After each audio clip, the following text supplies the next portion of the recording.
है भारत का प्रसिद्ध नगर इलाहाबाद।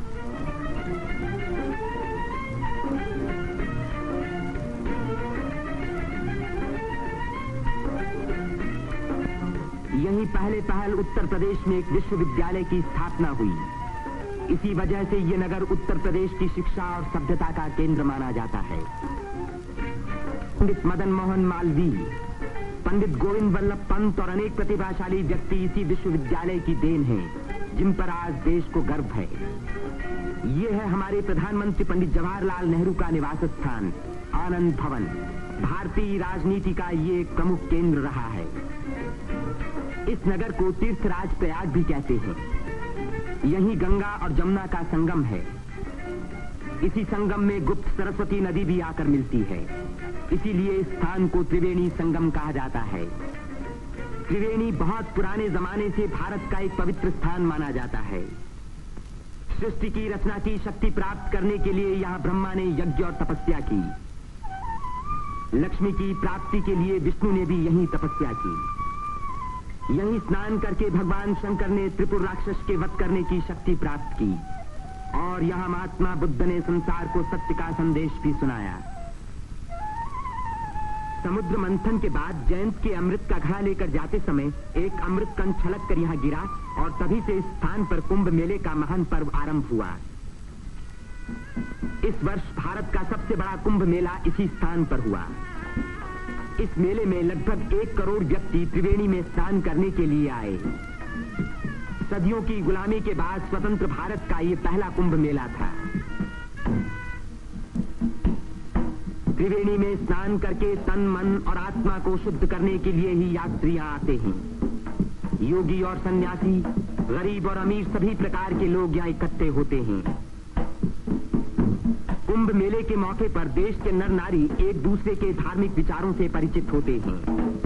धार्मिक संस्थाएं योगी और सन्यासी यौगिक क्रियाओं को दिखाते हैं।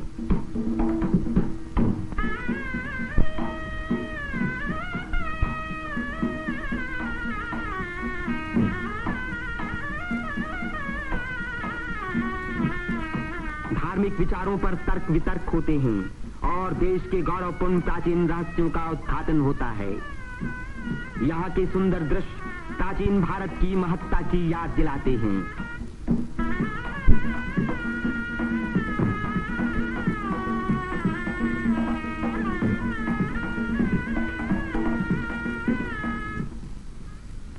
मेले के धार्मिक रूप के अलावा उसके दूसरे दृश्यों में सुंदरता और स्वतंत्रता का रंग चमक रहा था। रंग बिरंगी चूड़ियां, देवी देवताओं की मनमोहिनी मूर्तियां,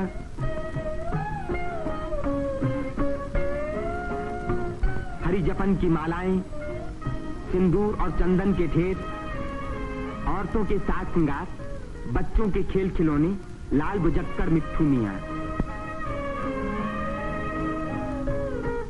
तीर्थयात्रियों की सुविधा और सुरक्षा के लिए और स्वतंत्र भारत के इस महान पर्व को सफल बनाने के लिए उत्तर प्रदेश सरकार ने अपनी ओर से कोई कसर उठा न रखी। मेला शुरू होने के कई महीने पहले से ही सरकार की ओर से तैयारियां शुरू हो गई थीं। उबड़ खाबड़ जमीन को समतल बनाने के लिए बुलडोजर जैसी बड़ी बड़ी मशीनों से जमीन की सतह ठीक की गई।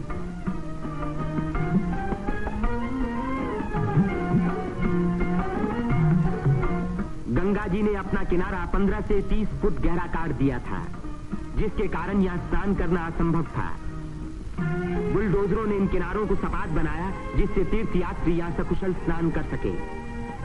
जिस काम को 1000 आदमी 3 महीने में खत्म नहीं कर सकते थे, उसी को 6 बुलडोजरों ने 15 दिन में पूरा कर दिखाया।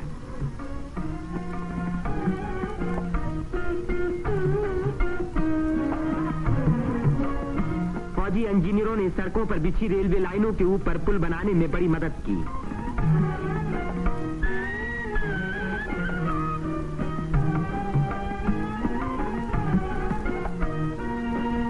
इससे रेलों के आने जाने के समय भीड़ सड़कों पर कभी न रुकी, बल्कि लगातार त्रिवेणी की ओर बढ़ती रही।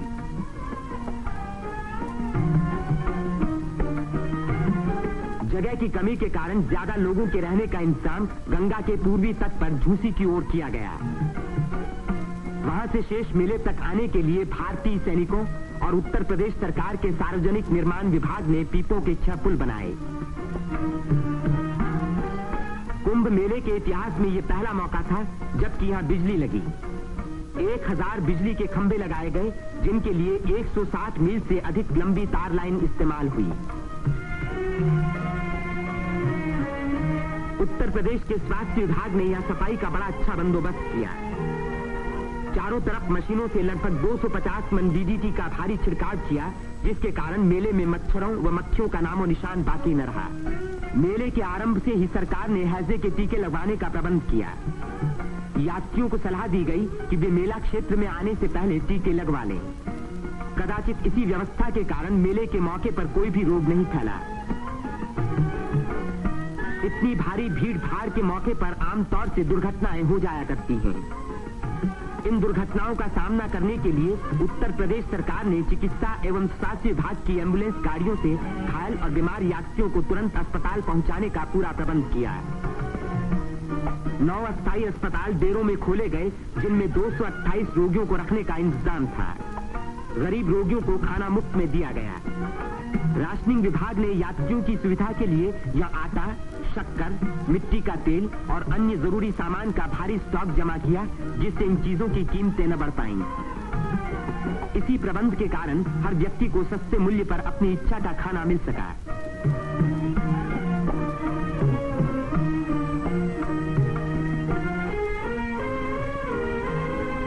सेवा समिति, अग्रवाल समिति और भारत स्काउट्स एंड गाइड्स जैसी स्वयंसेवक संस्थाओं ने यात्रियों के मार्ग निर्देशन, उनकी सुरक्षा और घायलों का प्राथमिक उपचार किया।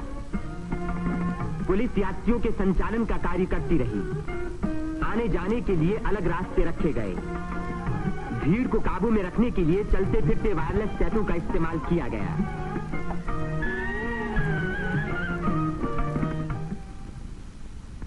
भूले भटके लोगों को खोज निकालने और उनको उनके घर वालों तक पहुंचाने का खास इंतजाम किया गया।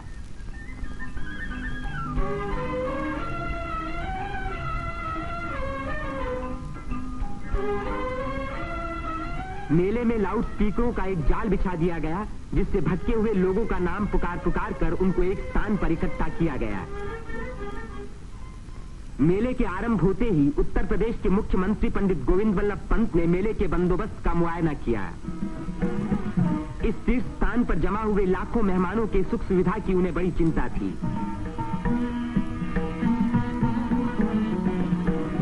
उन्होंने नाव पर सवार होकर घाटों का निरीक्षण किया।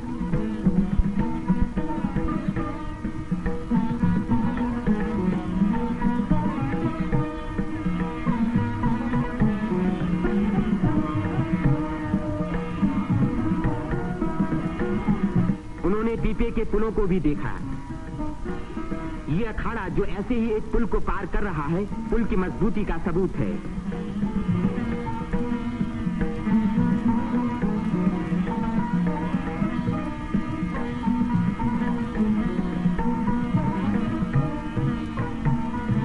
हमारे प्रधानमंत्री पंडित जवाहरलाल नेहरू ने भी मेले के इंतजाम का निरीक्षण किया।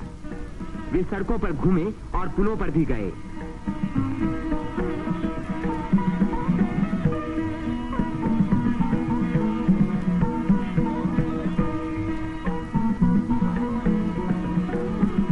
उन्होंने अन्य स्थानों को भी देखा भाला।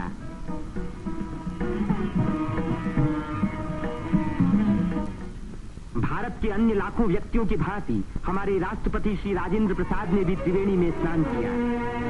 इस दिन अपार जन समूह यहां इकट्ठा था।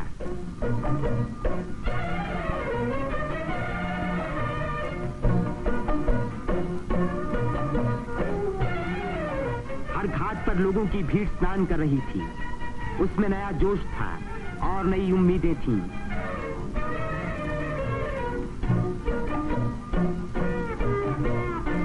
ये दृश्य जाहिर कर रहा था कि इस भीड़ की महान रचनात्मक शक्ति के कारण देश का भविष्य उज्जवल है। उसकी इसी शक्ति के कारण हमारी उन्नति के बड़े से बड़े कार्य अवश्य सफल होंगे। जिस स्थान पर मनुष्य और देवताओं ने यज्ञ किए और भविष्य का संकल्प किया, उसी स्थान पर इन नर नारियों ने आज भारत को फिर से बलवान और सुखी बनाने की प्रतिज्ञा की और भारत की स्वतंत्रता को अमर रखने के लिए अपने शरीर में एक नए प्राण को जन्म दिया।